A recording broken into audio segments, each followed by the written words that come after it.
২৪ April Banglapokkho উত্তর ২৪ পরগনা শহরাঞ্চল জেলার রাজারহাট নিউটাউন শাখার পক্ষ থেকে রাজারহাটে দশদ্রোন মোড়ে কেন্দ্রীয় বিজেপি সরকারের সিএএ আইনের বিরোধিতায় এক পথসভার আয়োজন করা হয় উত্তর ২৪ পরগনা শহরাঞ্চল জেলার সম্পাদক পিন্টু রায়ের নেতৃত্বে।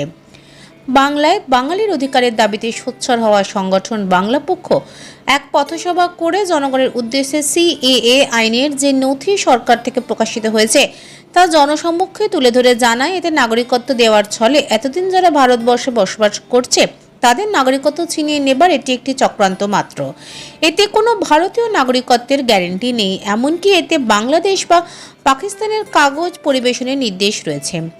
বাংলাপক্ষের সদস্যরা আরও জানান, কেন্দ্রীয় সরকার বাঙালি মতো নমশূদ্র সহ উদ্বাস্তুদের নাগরিকত্ব না দেওয়ার চক্রান্তেই এহেন আইন এনেছে। শুধু তাই নয়, মঞ্চ থেকে তারা এও জানান, এই আইন মূলত বাঙালি জাতির বিরুদ্ধে তাদের নাগরিকত্ব না দিয়ে বাংলা থেকে তাদের রুজি রুটি ছিনিয়ে নেবার এটি একটি চক্রান্ত মাত্র, যাতে বাঙালি বিদ্বেষী বিজেপি সরকার বাংলার ব্যবসা বাণিজ্য ইত্যাদি দখলে সক্ষম হয় ও রাজ্যে বহিরাগতদের প্রবেশ অবাধ করতে পারে।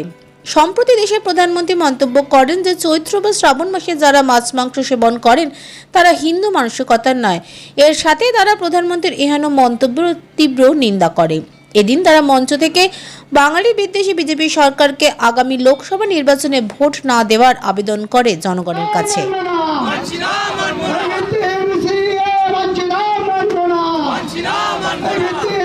আমি অভিজিৎ দে, বাংলাপক্ষ সংগঠনের সদস্য এবং জেলা উপদেষ্টা। তো আজ আমরা এই দশদ্রোন রাজারহাট দশদ্রোনের মোড়ে ভিত্তিহীন সিএর বিপক্ষে সভা করলাম।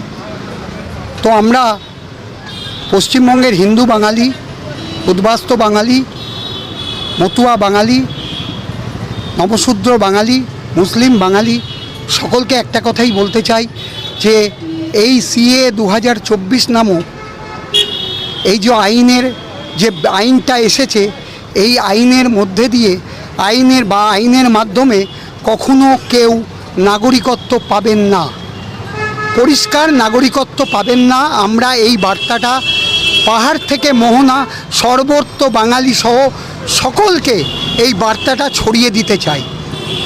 কেন্দ্রীয় সরকার, এই ধ্বংসাত্মক সরকার যেভাবে এই ভিত্তিহীন নাগরিকত্ব দেওয়ার নাম করে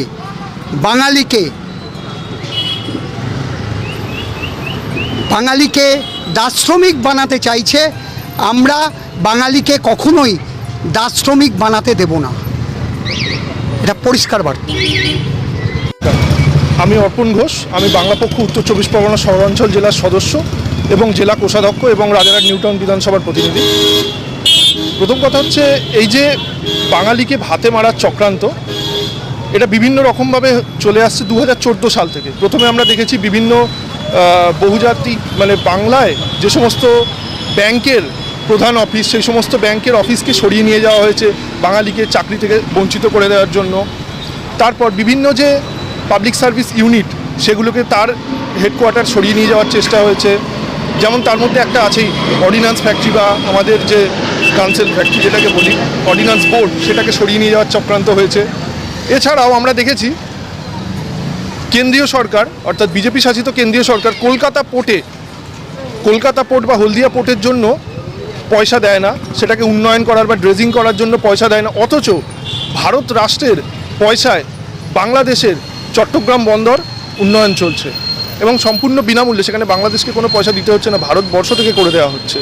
তো এইগুলো তো এতদিন ছিল, এবং বাংলা থেকে যখন এই আওয়াজ উঠল যে বাঙালিকে বঞ্চিত করে বিভিন্ন জায়গায় বিভিন্ন বাঙালির ভাত অন্যদের দেওয়া হচ্ছে, তখনই একটা নতুন ঢেউ উঠলো যে বাঙালিকে বেনাগরিক করে দাও, তাহলে বাঙালি আর প্রশ্ন তুলতে পারবে না, বাঙালি কাগজ খুঁজতে ব্যস্ত হয়ে যাবে, বাঙালি নিজেকে নাগরিক প্রমাণ করতে ব্যস্ত হয়ে যাবে, তো বাঙালি এই সমস্ত প্রশ্ন আর তুলতে পারবে না। এবং সেইটা সমস্ত কিছুই হচ্ছে বাঙালিকে বাংলার যে সোনার বাংলার যে সম্পদ, সেই সম্পদ দখল করে বাঙালিকে সেই সম্পদ থেকে সরিয়ে দিয়ে এবং বাঙালির হাত থেকে সেই সম্পদকে কেড়ে নিয়ে তার বাঙালিকে বেনাগরিক করে দেওয়া, অর্থাৎ ভাতে মারা, জমিতে মারা, জমি কেড়ে নেওয়া, পয়সার দিক থেকে মারা, হাতে মারা, সব কিছু তো রয়েছে। এছাড়াও আমরা দেখেছি দুর্গাপুজোর যে ভাসানে বাঙালিদের উপর গুলি চালানো হয়েছে, এই ঘটনা বিহারে হয়েছিল। মুঙ্গেরে, বিহারের মুঙ্গেরে হয়েছে। আসামে আমরা দেখেছি গরিব বাঙালি মুসলিম চাষির ওপরে এক রিপোর্টার, সে বাঙালি বিদ্বেষী, সে বাঙালি মৃত বাঙালির ওপরে সে তার বুটের পা দিয়ে আঘাত করেছে। তো আমরা দেখেছি বাঙালিকে হাতে মারা এবং বেনাগরিক করে দেওয়ার একটা চক্রান্ত চলছে।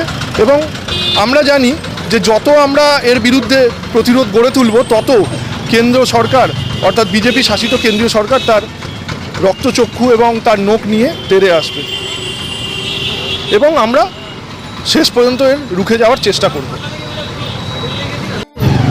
আমার নাম ধীরেন্দ্রনাথ সিট, আমি বাংলা পক্ষ রাজারহাট নিউ টাউন বিধানসভার সদস্য। এই যে সিএ আইনটা চালু হয়েছে, এটা অ্যাকচুয়ালি টার্গেট কিন্তু বাঙালি। আপনারা দেখবেন, আমি সমস্ত বাঙালিকে বলবো, বা পশ্চিমবাংলার 86% বাঙালি যারা এই নিউজটা দেখবে, তারা কিন্তু দেখবে আসাম কিন্তু টার্গেট এই সিএ এনআরসির বাঙালি। বাংলা ভাগের সময় বর্ডার ভাগ হয়েছে যেরকম বাংলাদেশের সঙ্গে, সেরকম হরিয়ানার সঙ্গেও ভাগ হয়েছে। হরিয়ানা কিন্তু সিএ এনআরসি এই নিয়ে কোনো আমরা কিছু খবরে শুনিনি এখনো পর্যন্ত। অতএব সিএ এনআরসি এগুলো টার্গেট হচ্ছে বাংলাকে কোণঠাসা করে দেওয়া, বাঙালির পায়ের যে জমির শক্ত জমিটাকে নষ্ট করে দেওয়া।